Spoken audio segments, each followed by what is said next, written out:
দেশের অর্থনৈতিক অবস্থা ভেঙে ফেলেছে আওয়ামী লীগ সরকার।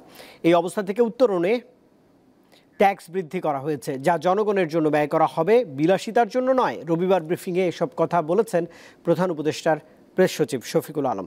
তিনি আরও বলেন, পাচার হওয়া অর্থ ফেরত আনার চেষ্টা চালিয়ে যাচ্ছে সরকার।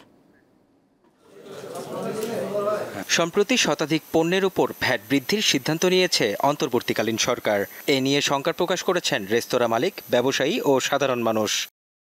রবিবার ফরেন সার্ভিস একাডেমিতে সমসাময়িক বিষয়ে সংবাদ সম্মেলন করেন প্রধান উপদেষ্টার প্রেস সচিব। এ সময় তিনি বলেন, আওয়ামী লীগ সরকার দেশের অর্থনীতি ভেঙে ফেলেছে। তাদের পাচার হওয়া অর্থ ফেরাতে বিভিন্ন দেশ সহযোগিতা করছে। আগে ডিটেক্ট করা, ট্রেস করা, কোথায় কোথায় চুরির টাকাটা রেখেছেন, তো আমরা আগে লোকেট করছি, আমরা দেখছি কোথায় কোথায় কিভাবে টাকাগুলো গিয়েছে। আমরা সবার সাথে কন্ট্যাক্ট করছি এবং আমরা বলবো যে আমরা ওভারওয়েলমিং সাপোর্ট পাচ্ছি, সবার কাছ থেকে কোঅপারেশন পাচ্ছি। বাংলাদেশের অর্থনৈতিক অবস্থা সচল করতে ভ্যাট বাড়ানো হয়েছে। এতে জনজীবনে তেমন প্রভাব পড়বে না বলে মনে করেন প্রধান উপদেষ্টার প্রেস সচিব। বাংলাদেশের গ্রোথের জন্য, বাংলাদেশের মানুষের ওয়েলবিং এর জন্য বাংলাদেশের ট্যাক্স জিডিপি রেশিওটা একটা জায়গায় আমাদেরকে নিতেই হবে।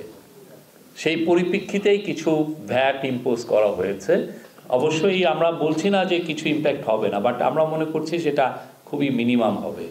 আইএমএফ এর শর্ত পূরণে সরকারের এমন উদ্যোগ কিনা সাংবাদিকদের প্রশ্নের জবাবে প্রেস সচিব জানান, গেল 5 মাসে রাজস্ব কমেছে 42,000 কোটি টাকা, আদায় হয়েছে 1,26,000 কোটি টাকা, যা লক্ষ্যমাত্রার চেয়ে কম। ফল হয়েছে 42,000। মেহেদী হাসান, দীপ্ত সংবাদ, ঢাকা।